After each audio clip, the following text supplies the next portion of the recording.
And what is that system? I know we don't need to get super deep into it, but probably our listeners who, of course, I'm obsessed with systems. So what do you think that you could share about your follow-up system that someone might be able to implement in their own business? Well, I use an Excel spreadsheet. And when I come back from an event, which I'm not going to these days, but when I get off of a Zoom call, there may be 4 or 5 people interested in talking to me, because I'll ask them point blank, do you want to talk to me about publishing a book?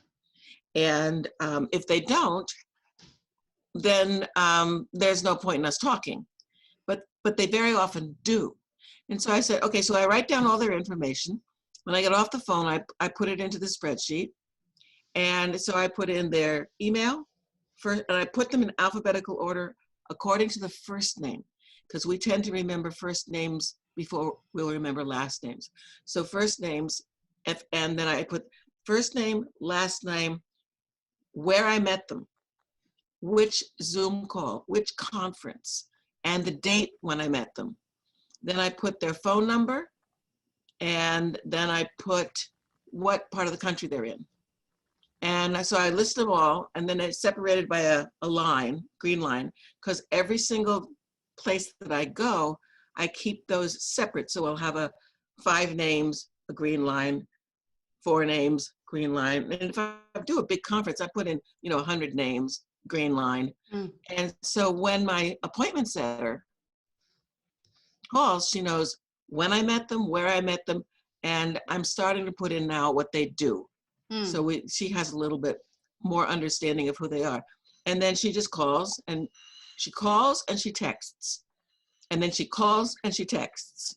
And then she calls and she texts. And then she calls and she texts. Very technical. And right. And then sometimes they text back, sometimes they call back, sometimes I've had people that we've called for 1.5 years. Wow.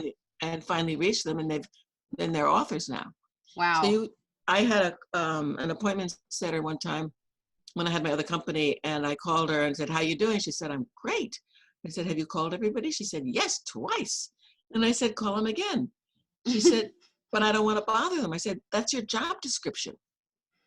You call and call and call and call, because you don't know what's going on in their life. Right. Now, with the person that we called for 1.5 years, she'd been very sick.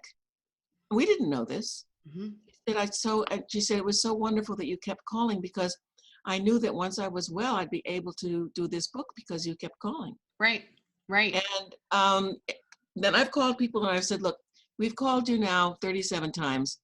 Would you like us to stop, or would you like us to continue? Because unless you tell me to stop, I will continue.